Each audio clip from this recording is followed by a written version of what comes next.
This is the DMV Drakes back again with another deck list for Hexeblaumon and EX3 format. We got our talented Arcane Kaze here to show off the deck, and I'll let him take it away right now. Alright, cool, appreciate it. So, for the Hex deck, so basically this is the deck that I started the game with, so it's a lot of fun to me, but for EX3 I decided to revisit it, and this is what I came up with so far. Starting out for the eggs, it's going to be pretty simple. We just have 4 Caromon and 1 Upamon. Pretty self-explanatory in any source strip deck. Whenever you strip a source during your turn, you get to draw one, and for Upamon, you get to draw one so long as you swing in your opponent controls a Digimon with no sources. So that's pretty much the egg count. You can also toy around with 2 Upamon, but I find just one to be comfortable.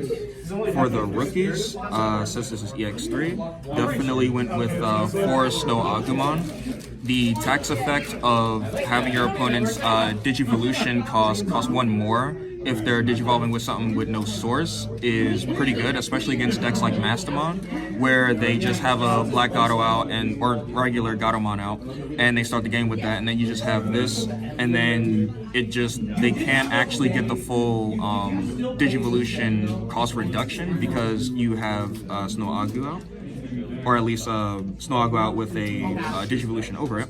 And then for right now, usually I go all 4 Belucamon, but I'm testing 3 Belucamon and 1 Gomamon because of the 3 play costs. Sometimes this actually does come in handy quite a bit. But essentially they both do the same thing. Whenever you would trash a Digivolution card, you gain a memory. The memory value from this is pretty important in the deck. It's one of your main ways to keep your turn and everything, and just keep your plays going overall.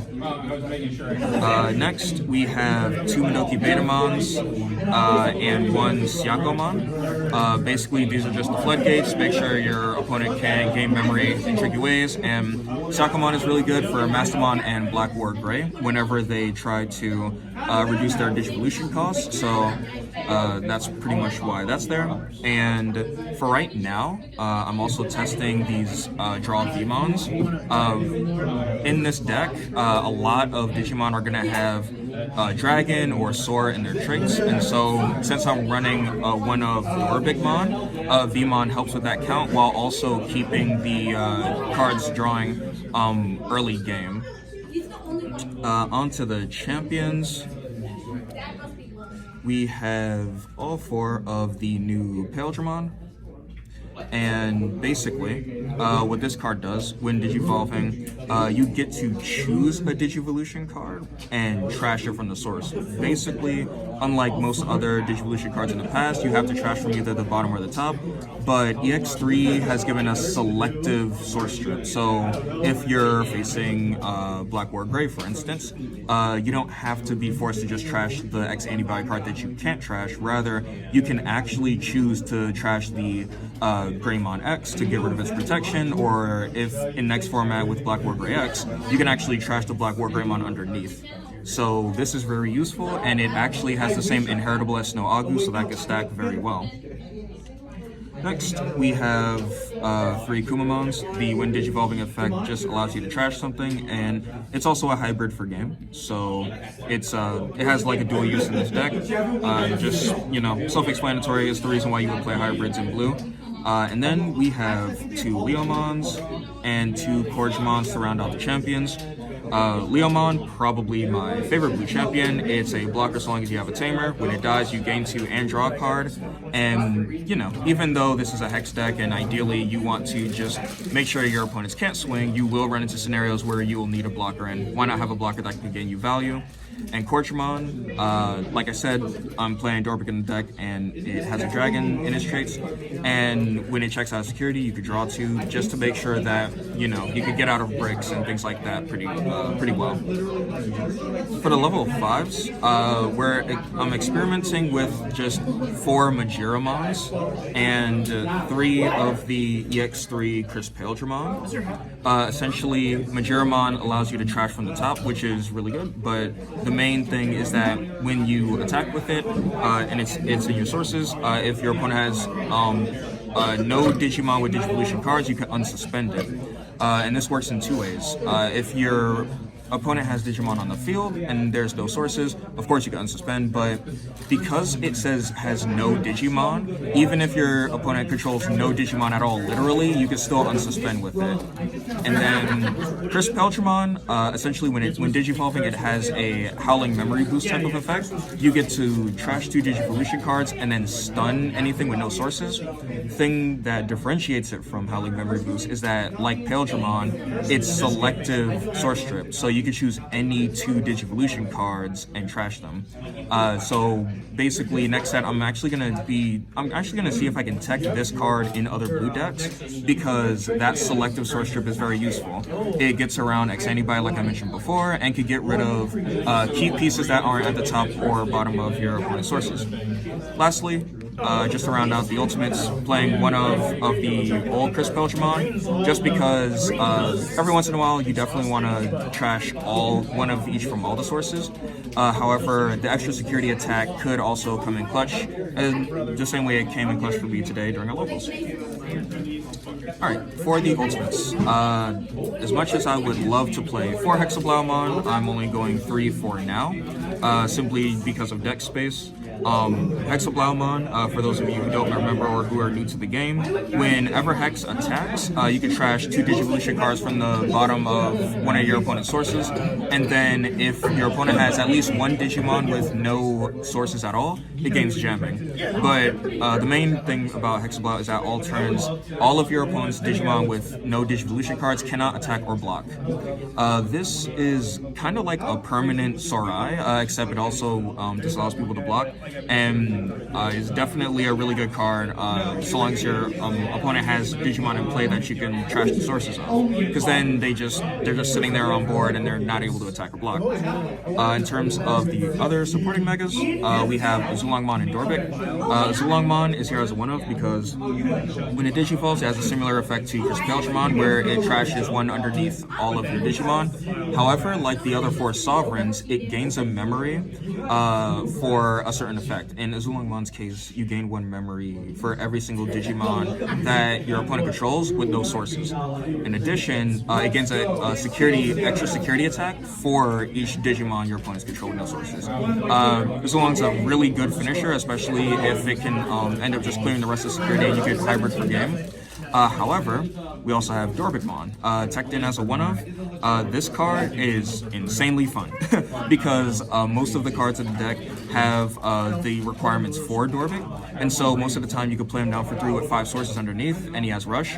Normally, if you have Majiramon underneath him, he can unsuspend and swing again. If you have Crisp Peltramon underneath him and the requirements are met, he also does it for 2 checks. And he can also start taxing as well if you have the Snow Agumon or Peltramon under. So just an overall surprisingly flexible card for this deck. In terms of the Tamers, I'm running 3 Sora Joes, Davis, and a Tommy. I would like to go up to 2 Davises, but I opted to instead just use 1 and go 2 Blue Memory Boost because in our meta, in our playgroup and everything, Death Xmon is still a relevant card in the meta, and so having, more Tamers than you would need out on the field just turns into Death X food, and then it can kind of ruin your game plan. But him being a searcher is still really important. Tommy is kind of self-explanatory. He's restricted to 1, so we play 1. He trashes 3 on play, and then he could also stun as long as you swing with him. And then Sora Joe is pretty much mandatory in this deck at 3 or 4 because the value you get from it is pretty much the same. In the old build of the version, I think I only played Sora Joe, and I was still able to keep very good memory control, and it also keeps the trashing going, so yeah, Sora Joe, excellent card. And then for the options, we have 3 Sorai, and then we have 2 Blue Memory Boosts, and then one-ofs of our removal and Ice Wall. So basically, the reason why I chose this option loadout for the deck, 3 Sorais are awesome because it trashes the top 4 and gives kind of half of the Hexeblaumon effect where anything with no sources cannot attack until the end of your opponent's turn. In addition, out of security, it's really good against Black War Gray and Examon because when you're going against Examon, more often than not, the 4th source from the top is usually what gives them blocker.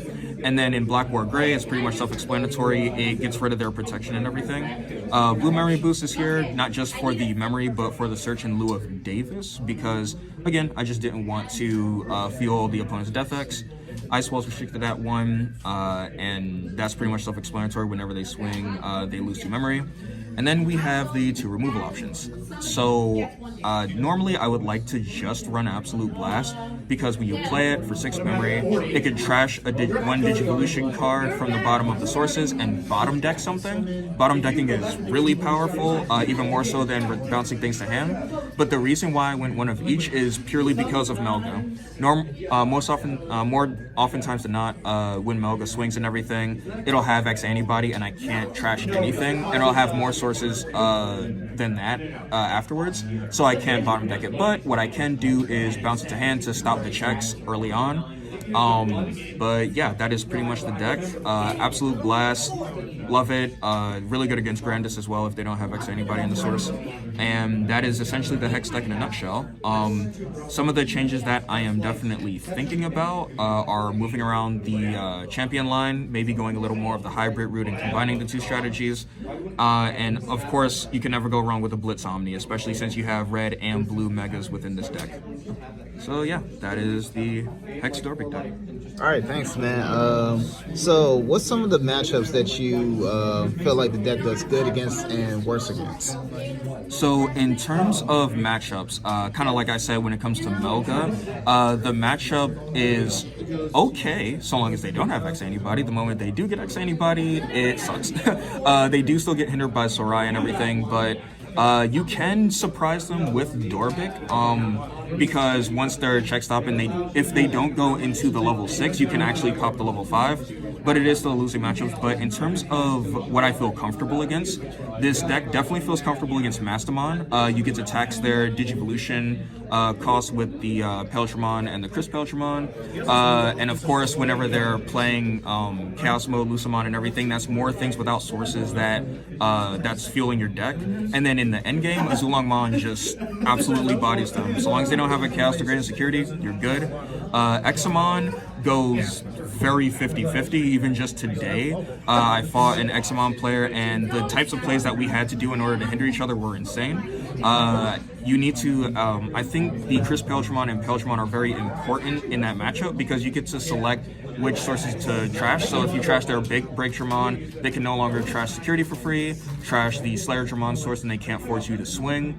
It's kind of a puzzle to figure out, but I think you can ultimately have that be a winning matchup, because the moment Examon sits there with no sources, you're pretty much off to the races. You can keep them stunned with Sorai so they can't swing, and then if Hexeblaumon's out, it's GG's from there. Matchups to watch out for, pretty much any deck that runs X antibody at 3 or more. So War Greymon X is another deck that I have trouble with, especially because they don't even have to go into War Grey X. They could just stay with War Greymon and swing safely without checking any options like Absolute Blast or Sorai.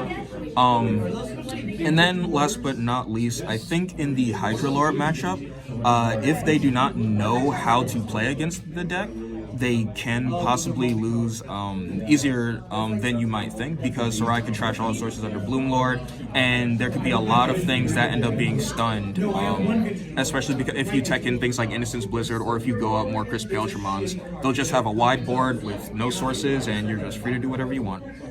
All right. Thanks, man. This is the D&V Drakes. Remember to like, comment, and subscribe, and we'll bring more content to you soon. Bye. Peace.